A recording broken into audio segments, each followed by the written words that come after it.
na simplicidade com que ela fala, com que ela traz as contribuições do Sermão do Monte. Mas quando Jesus veio para nos falar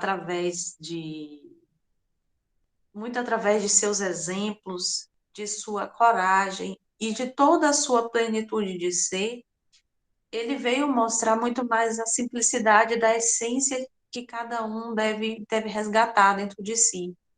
E isso é muito importante, e isso é muito relatado no Sermão do Monte, porque ele traz a simplicidade, ele traz a misericórdia, ele traz a pacificação, ele traz a sede de justiça. Então, são bases da transformação humana. Então, quando a gente vem entender dentro da doutrina o que foi, né? Quem foi esse homem e quem é esse homem que a gente tanto fala ao longo dos nossos dias, a gente fala a palavra, a gente evoca Jesus Cristo o tempo inteiro dentro dos nossos dias e das nossas noites em nossas preces, a gente não deve se esquecer jamais que ele não veio para nos salvar. Eu acho que eu já falei isso em uma ou mais oportunidades aqui, mas ele veio para ser o nosso modelo e guia de vida. Isso quer dizer que não existe, não existe nada na nossa vida que Jesus não tenha predito e não tenha ensinado como agir. E o Sermão do Monte, ele passa por toda esse exame de consciência. O Sermão do Monte é um exame de consciência muito profundo. Então, quando ele nos traz a pacificação, por exemplo, ele está falando de perdão das ofensas, Jesus está falando sobre maledicência, ele está falando sobre não desejar vingança, não desejar duelo, não desejar o ódio, não desejar nada aquilo que não gostaria que nos fizesse a nós mesmos, entende? Então, ele tem uma completude muito grande nesse sentido, porque traz tudo aquilo que, quando a gente hesita em algum momento de nossa vida, de pensar assim, eu estou agindo certo ou errado? Eu vou por caminho X ou Y? Eu faço isso ou aquilo? Vamos recordar nos momentos de nossa vida, seja nas coisas mais cotidianas, mais banais, ou seja nas decisões mais profundas. Vamos entender um pouco mais, mergulhar um pouco mais nas palavras de Jesus para a gente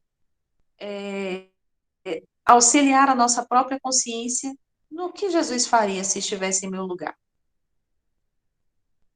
O que eu devo fazer?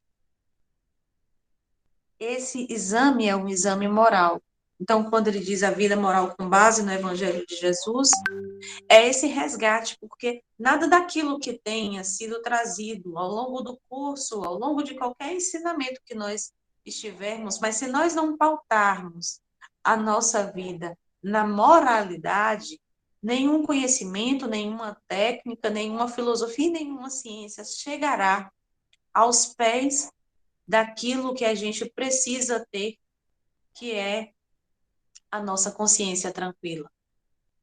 Porque tira todas as coisas, tira tudo aquilo que a gente possa conhecer nos livros, que a gente possa conhecer na faculdade, que a gente possa conhecer em qualquer campo de ciência, qualquer campo acadêmico.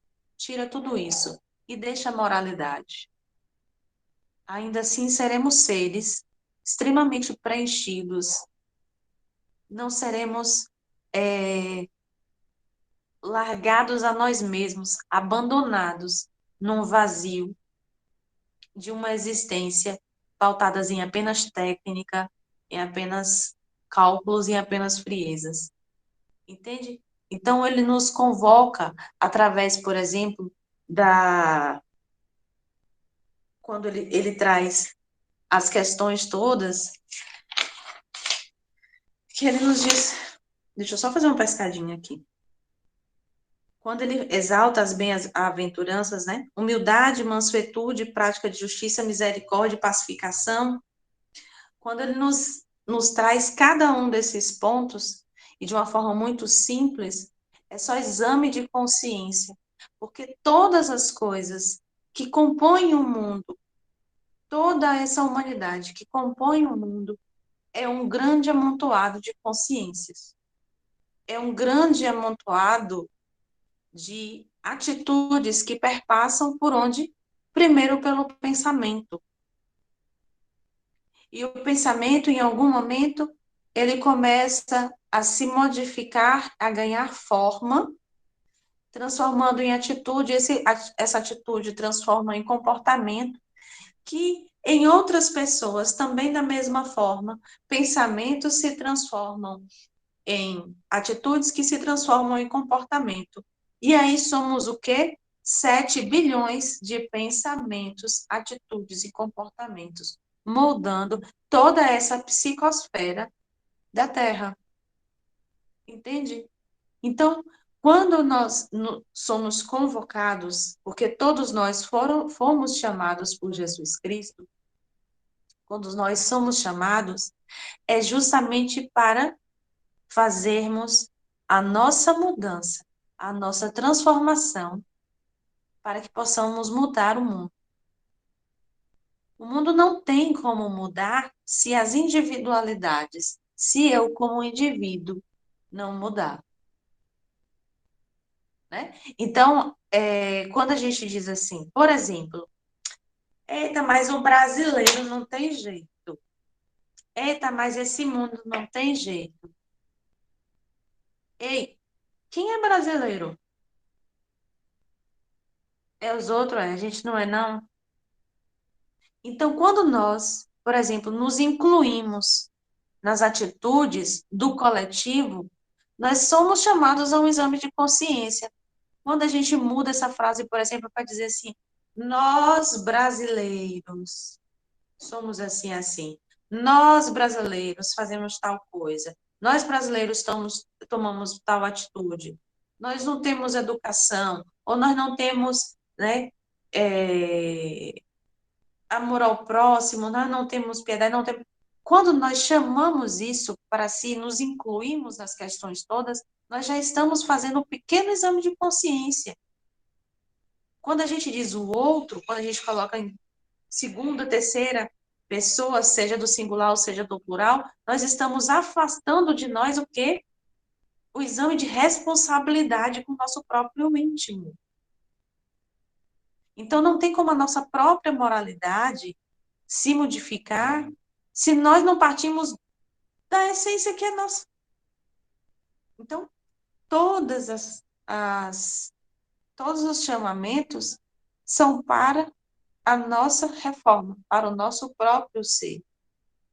Na simplicidade de viver com Jesus e na simplicidade de decidir como se Jesus decidira. Aí diz, gente, mas pelo amor de Deus, Jesus? É sério que eu vou ter que agir igual Jesus? Jesus é nosso modelo. Nós não estamos aqui nos cobrando para sermos igual a Jesus, mas sempre que nós pudermos ter o discernimento, nós buscamos isso. E quando a gente buscar, a gente vai fazendo as pequenas mudanças, e quando a gente vai ver, o progresso já andou um pouquinho. A gente já sabe que a natureza não dá saltos, mas é preciso começar a caminhar de alguma forma. Nós não somos seres estáticos, somos dinâmicos, né? Então, a nossa transformação, a transformação do nosso íntimo, deve ser dinâmica. A gente deve se reconhecer como senhores responsáveis pelas nossas atitudes, né? E chamarmos para as modificações. Reconhecer que somos seres humanos e, portanto, somos falhos. E essa falibilidade, ela é completamente aceitável. Nós aceitamos as nossas falhas, mas a gente não quer o quê? Passar a vida inteira arrastando elas. A gente quer que ela se diminua, porque o nosso fardo de ser quem somos só cabe a nós modificar e aliviar. Quando a gente pede para Jesus paciência, ele nos dá a oportunidade de sermos pacientes. Quando Jesus nos dá, quando a gente pede coragem, ele nos dá a oportunidade de sermos corajosos. E todas as outras virtudes nas quais a gente quer cultivar, eles nos dá, porque já habita tudo em nós, porque somos centelha divina. Já temos em nós o germe da perfeição.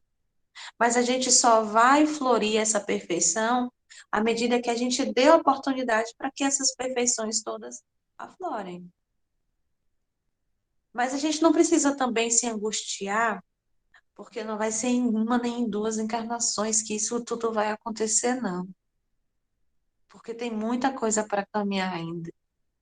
Somos seres muito mais próximos do primitivismo do que dos mundos felizes. Mas andando devagar também se vai bem longe. Não é isso? Então, que a gente possa fazer o nosso mergulho na vida moral de Jesus, porque a gente só tem a ganhar. Todas as coisas já estão aí, seja através das parábolas, que a partir do nosso conhecimento a gente vai amadurecendo, porque Jesus falou através de parábolas, porque naquele momento a gente não tinha ainda o discernimento. Mas a partir do momento em que a gente vai evoluindo enquanto humanidade, a gente vai também entendendo melhor o que Jesus quisera dizer com tudo aquilo. Não é isso? Ou não é isso, Su? Fica à vontade.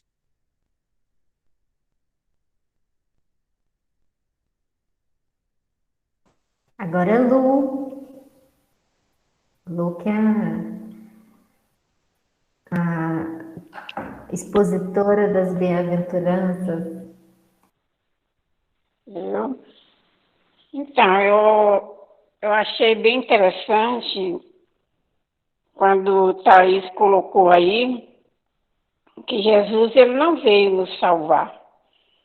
E muitos de nós, eu tinha essa mentalidade, né?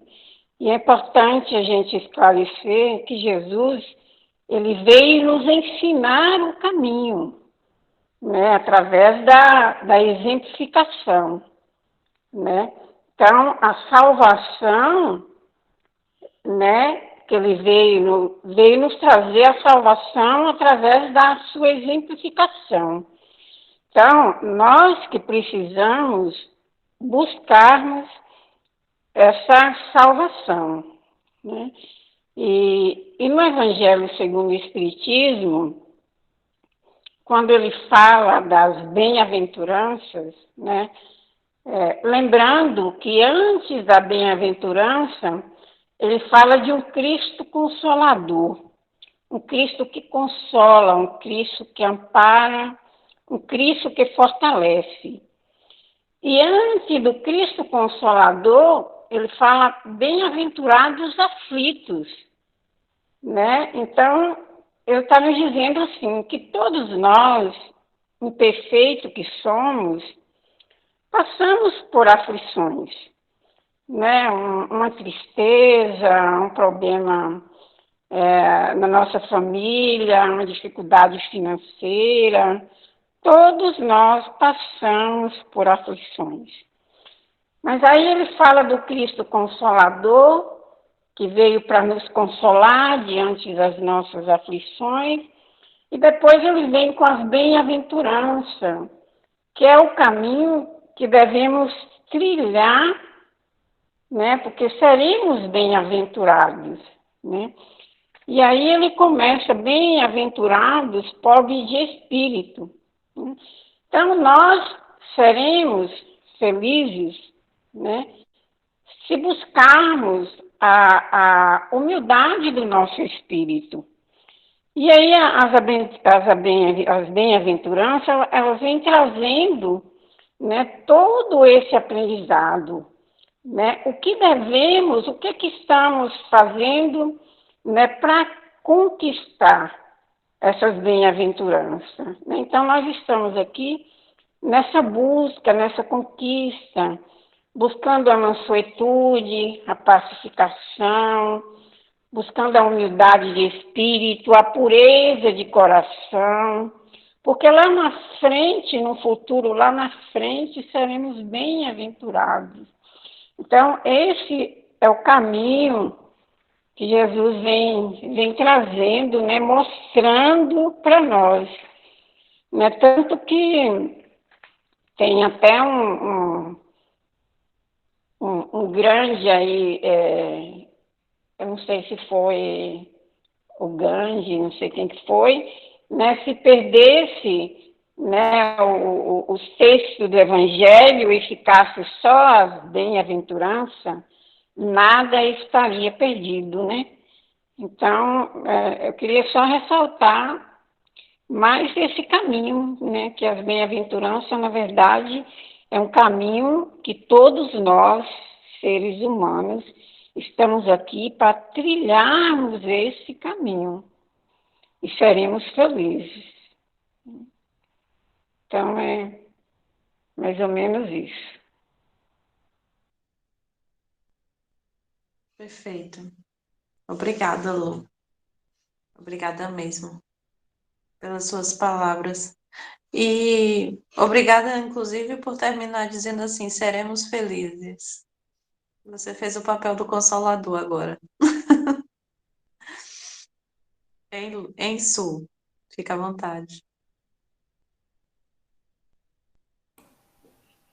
Então, agora, né, boa noite de novo. Agora nós vamos concluindo, né, que Thaís trouxe dentro desse capítulo do Entendendo o Espiritismo. Ele encaminha, né, então, o próximo item de estudo para a Escola de Aprendizes do Evangelho. E apresentando, eu acredito que vocês já conhecem, a maioria de vocês já conhecem. Hoje eu não estou aqui fazendo, sei lá, a propaganda da escola. Eu estou simplesmente cumprindo, né, o programa do curso e que ele encaminha no final, naturalmente, para a escola de aprendiz. E eu vou tentar ser o mais objetiva, voltado para o item do livro mesmo, né? E eles encaminham assim, né,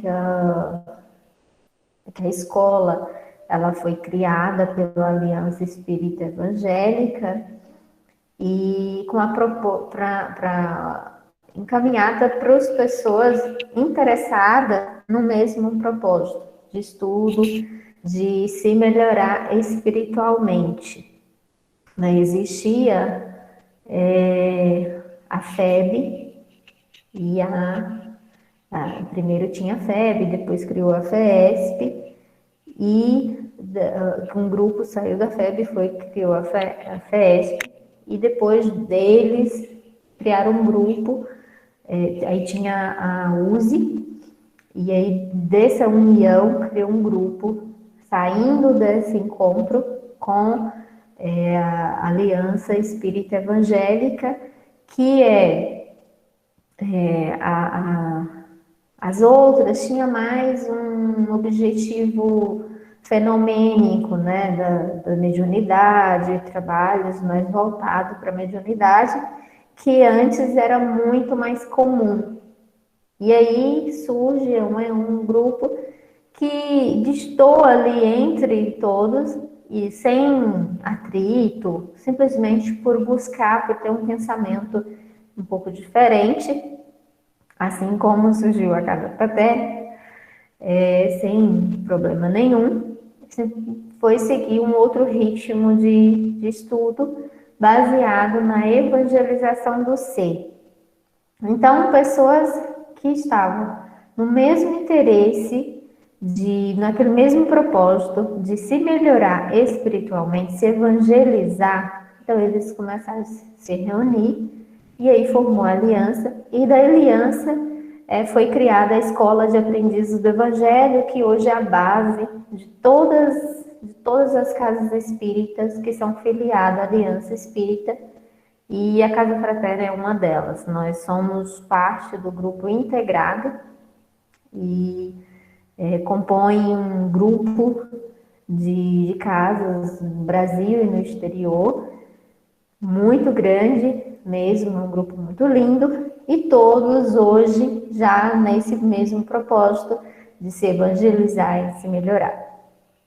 E além disso, descobrir novos valores, né? A gente se reinventar. Então, quem entra na escola meio que vai fazer um reiniciar sobre si mesmo e olhar assim, realmente são meus valores esses que eu tenho? Quais são meus valores, que às vezes a gente nem sabe quais são os valores, e quais os valores que eu quero daqui para frente? E isso voltado muito para o lado espiritual, sem desconectar de todas as outras áreas.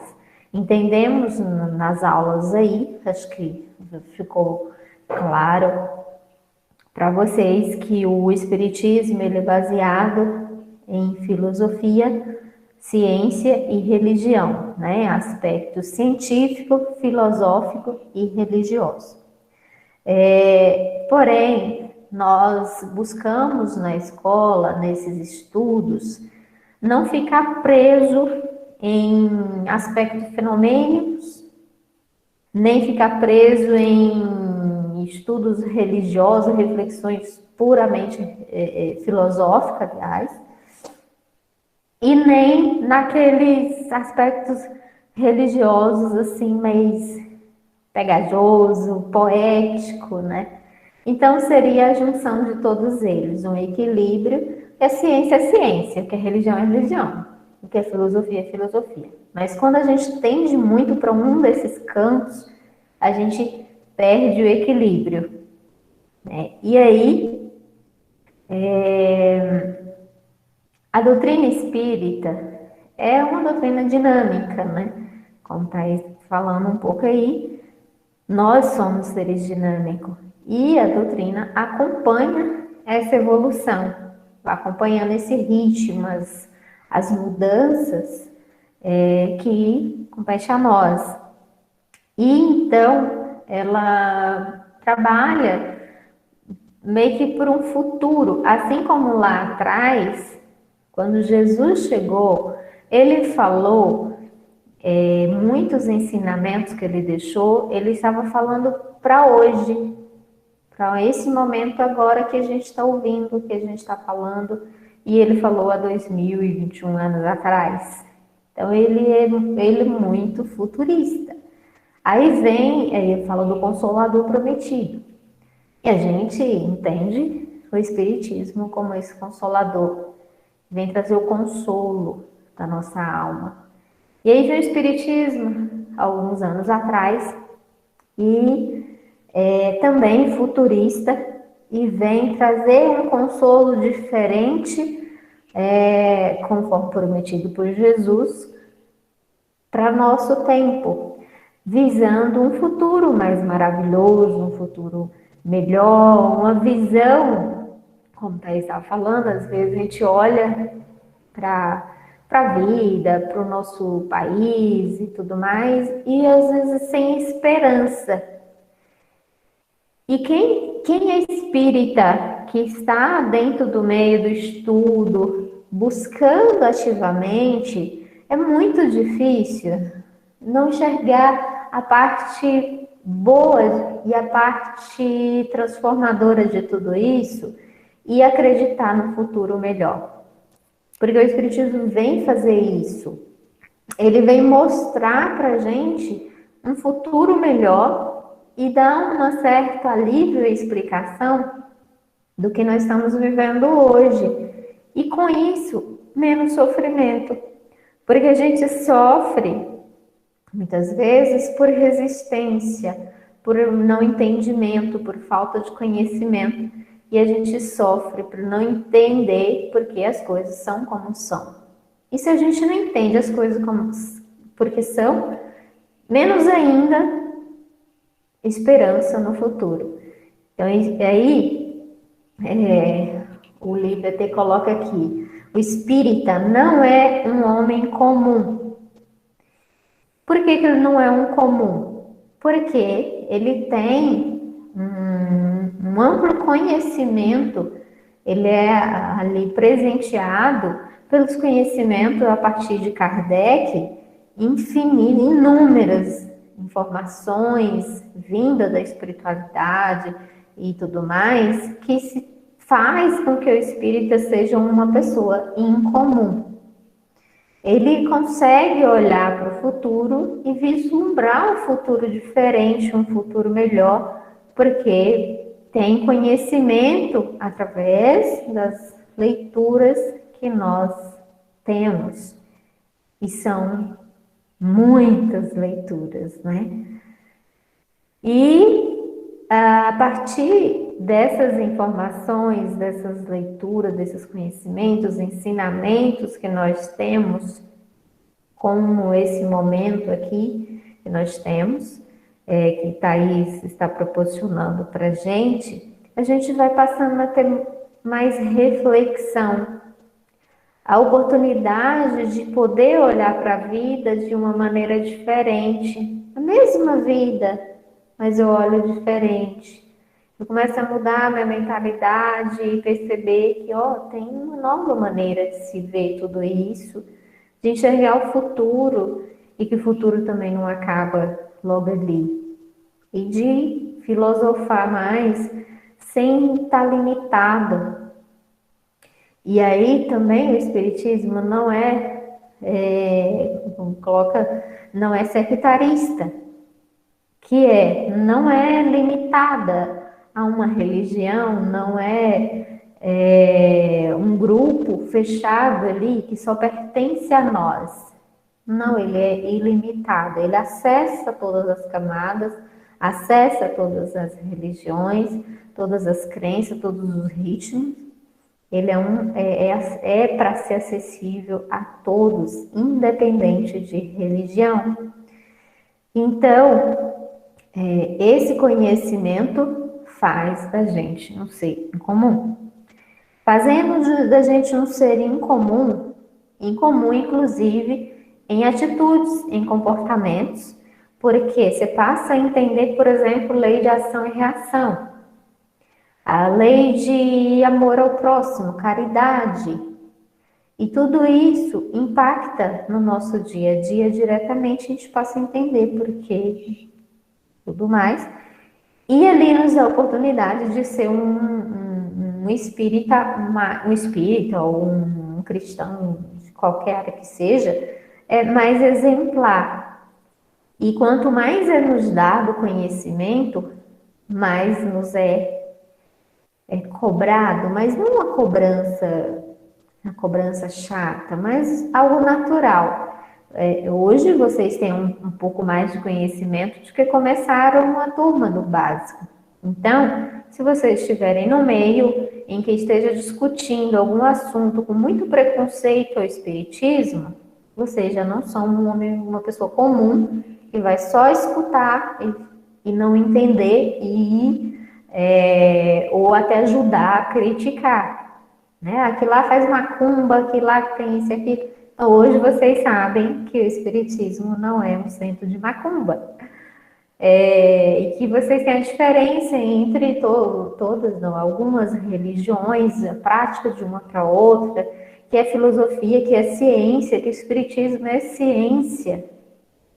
Tudo isso hoje vocês têm esse conhecimento que não permite mais navegar na ignorância e aceitar qualquer informação vinda de quem não tem esse conhecimento. Mas também entenderam que a vida, a base da nossa vida na Terra é o amor. E o amor é a caridade, e a caridade é a lei de nossa salvação. A salvação que nos tira da ignorância, da brutalidade, que nos tira do mundo primitivo, tá? E assim sendo, nós vamos passar a nos exigir um comportamento também incomum. Então, hoje vocês já são aprendizes, ainda não começaram a escola, mas já podem ser aprendizes, já começaram esse processo. estão em aprendizado. Talvez vocês parem por aqui, mas eu acho pouco provável que vocês vão ficar quietinhos, tranquilos. Vai ter uma inquietação dentro de vocês, sabendo que tem um caminho a trilhar. Vai estar ali sabendo, olha, eu entrei apenas na antessala ali, entendi o básico, mas existe uma estrada, um caminho que eu posso percorrer. Quer dizer no Espiritismo? Não. Na sua espiritualidade, no seu autoconhecimento, na sua espiritualização, seja onde for, no terreiro de candomblé, no lá católico, no budista, onde você estiver, você vai sentir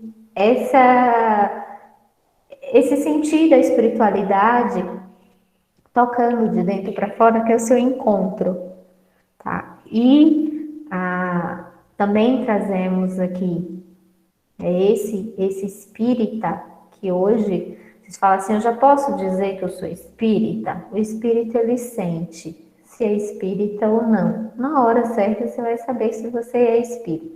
O espírita existe no Evangelho, segundo o Espiritismo, que espírita é aquele que faz o bem, que é exemplar, que é bondoso, que quando eu li eu falei, meu Deus, eu não sou espírita. Mas aí no finalzinho do texto, ele falou assim, mas também é aquele que busca tudo isso. Então agora eu sou espírita. Eu busco ser um homem, uma pessoa de bem, então eu me considero espírita. Então, se você já se entende dessa forma, alguém que busca o conhecimento a partir do espiritismo e busca incansavelmente ser um homem de bem, cada dia melhor, pode se chamar de espírita se você sentir assim. E o espírita ou deveria ser alguém exemplar em caridade. Primeiramente em caridade. A caridade está nos primeiros mandamentos de Jesus, que ele deixou, né? Amar a Deus sobre todas as coisas, ao próximo como a si mesmo. Não há como amar a Deus se não houver caridade. A caridade na prática, a caridade com o próximo, a caridade consigo mesmo. Eu até acentuo, eu não sei se um dia eu vou mudar essa minha percepção, eu até às vezes evito de falar isso, mas até hoje, para mim, a caridade maior, que pelo menos para mim faz sentido, a primeira que deveríamos aprender é a caridade com a gente mesmo. Que ajudar o outro é uma caridade com a gente mesmo. Qualquer coisa que a gente faça, que a gente viva, é uma caridade. De entender o nosso tempo, de entender o nosso momento, de buscar o melhor para a gente mesmo, de nos conhecer, de tudo que a gente fizer com o próximo, com Deus, é um ato de amor com a gente mesmo. É uma caridade, é um carinho, é um cuidado que faço comigo mesmo para minha evolução. Porque se eu estiver fazendo pelo outro, até amar a Deus, eu vou amar a Deus. Mas se Deus estiver desvinculado de mim, que sentido faz? Eu preciso sentir que fazendo a Deus eu estou fazendo algo a mim mesma. Eu sou uma parte de Deus. Então, quando eu amo a Deus, eu amo a mim mesma. Quando eu auxilio o meu próximo, o meu próximo, é porque ele é parte de mim. E nós somos parte de Deus, do todo, do universo. E assim está a nossa missão. E assim mesmo Jesus nos disse, né? Vós sois a luz do mundo, vós sois o sal da terra. É sobre isso que você está falando. Vós sois Deus, né? Exatamente. Então, como que eu vou amar a Deus sem amar a mim mesmo? Eu não estou desassociado de Deus. Eu também sou parte. Não existe universo, não existe a criação divina sem mim. Então, quando eu busco a me colocar, não com egoísmo. Tudo bem que a gente pode começar pelo egoísmo, Porque se a gente não sabe fazer, ainda por amor, por caridade pura, amor divino, vamos fazer com aquilo que a gente sabe. E aí, o que, que a gente sabe? O que a gente tem é aquilo que a gente vai começar. Vamos começar com o que a gente é hoje, e nós somos egoístas, vaidosos, um monte de coisa, orgulhosos, mas vamos começar, como a Thaís falou, não sei se tem vaidade, mas vamos fazer com a vaidade, se for ela, vamos, tá tudo bem. E é isso, então vamos amar a Deus, ao próximo e a gente mesmo, com essa caridade que o Espiritismo vem reviver. Vem reviver, porque tudo isso que o Espiritismo traz não é novidade. É apenas relembrando o cristianismo de Jesus. Por isso que a gente chega na escola, para quem está aí, e vai estudar a vida de Jesus no Redentor. Porque o Espiritismo é reviver a vida de Jesus. E ela é rica, riquíssima em detalhes, de informações, inclusive mediunidade, reencarnação, vida após a morte. Tem tudo isso na história de Jesus. Tudo que Jesus fala, meu reino é desse mundo, tudo que existe no Espiritismo, a gente tem um gancho lá na história de Jesus, do que ele traz para gente. Quem são minhas irmãs, quer dizer, a família universal, todos somos irmãos, todos somos espíritos. Então, qualquer coisa que se tenha no Espiritismo, a gente pode ir lá na vida de Jesus trazer. E na vida de Jesus tinha filosofia, tinha religião e tinha ciência. Tinha tudo isso. Agora ele falou em forma simples, acessível para todos aqueles que estavam lá, em parábolas, no nível da linguagem que aquele povo conseguia compreendê-lo, e melhor ainda, que compreendeu tanto que deixou ensinamentos para gente até hoje. E aí, no finalzinho desse livro, desse capítulo, está escrito em caixa alta, assim, espíritas, cumpramos o nosso dever.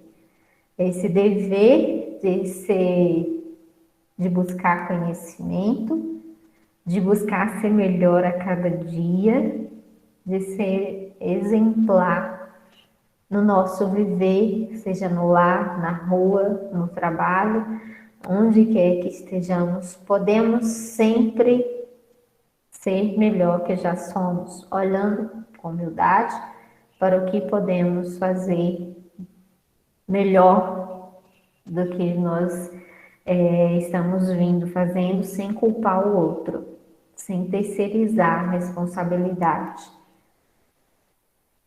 E acredito que é isso, acho que tudo que eu anotei, assim, voltado para esse item, está aí, tá aí? Tem mais alguma coisa? Quando a gente vai fazendo a nossa transformação e nos compreendendo espíritas, o espírita, a gente vai entendendo também que antes de sermos qualquer coisa, somos espírita. Sou espírita. Então, eu não sou, por exemplo, uma bancária espírita. Eu sou uma espírita bancária. Porque quando eu estou no meu trabalho, eu procuro, ainda que eu não encontre da melhor forma, mas eu procuro os ensinamentos de Jesus, as aprendizagens que tive para ser uma bancária, mas antes de tudo, ser espírita. Porque preciso, nas minhas decisões, pautar primeiro a minha essência moral, o meu entendimento moral acerca daquilo. E quando digo que ainda que não encontre, é porque a transformação ela é tão íntima, mas tão verdadeira ao mesmo tempo, que nem sempre a gente sabe se a gente está realmente tomando a melhor decisão, mas que a gente tenha a certeza de que estamos procurando a melhor decisão. Então, antes de ser espírita bancária, de ser bancária, eu sou espírita, Antes de ser mãe, ou de ser filho, ou de ser neta, eu sou espírita. Antes de ser cidadã do mundo, eu sou espírita. Antes mesmo de ser encarnada, me entender como encarnada, eu sou espírita. Portanto, eu me percebo hoje um espírito espírita, porque essa transformação já está dentro de mim. Sem nenhum novelo de modéstia e também nenhum novelo de convencimento, mas de entendimento mesmo. Porque eu não estou dizendo que ser espírita, no meu entendimento, vai ser porque eu sou melhor ou sou pior que alguém, mas porque aquilo que eu me propus a aprender está dentro de mim. Então, quando nós nos propomos a sermos trabalhadores da última hora, que assim é o espírita, o trabalhador da última hora, é ter dentro de si esse compromisso de entender que Jesus não me salvou e nem tem o propósito de me salvar, mas de exemplificar a minha vida e que eu me recorde em todas as minhas decisões, onde, quando e em qualquer circunstância. É muito, muito essencial.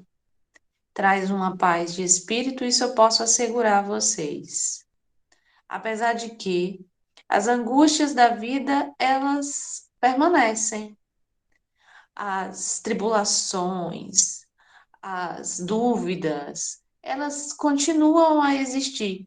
O que acontece é que quando eu me centro, quando eu me percebo dentro delas, eu entendo que tudo passa, que tudo é passageiro, porque essa vida é passageira, porque as questões materiais, elas são apenas consequência dessa vida passageira. E é como na própria, naquela oração em que diz que todas as lágrimas secarão e todas as dores acalmar-se-ão num só coração, num só pensamento que subirá até vós, como num grito de reconhecimento e de amor. Como Moisés sobre a montanha, nós vamos dizer: ó bondade, ó beleza, ó perfeição. Jesus em todos os momentos de nossas vidas. Esse é o nosso maior propósito. Nós vamos encerrando a noite de hoje com a certeza dessa companhia que se faz dentro não só da nossa quarta-feira, mas dentro de todos os dias de nossas semanas. Não nesse ciclo que se encerra hoje, mas em todos os ciclos que acabam de se abrir. E em todas as oportunidades que nós, com certeza, nós teremos discernimento, carinho e amor em nossas decisões, de conhecer um pouco mais sobre o Mestre, conhecer, seja através da doutrina espírita ou seja através da religião que melhor quiserem, mas que se proponha ao cristianismo simples, né, dos tempos primeiros, que trouxe a humildade que Jesus vinha falar para os pescadores, que vinha falar para pessoas extremamente simples, com pouco letramento, com mulher que se for apedrejada como adúltera. A gente se lembre desse cristianismo, seja através do espiritismo, do protestantismo, catolicismo, de sei lá, qualquer coisa, mas que a gente tenha essa essência.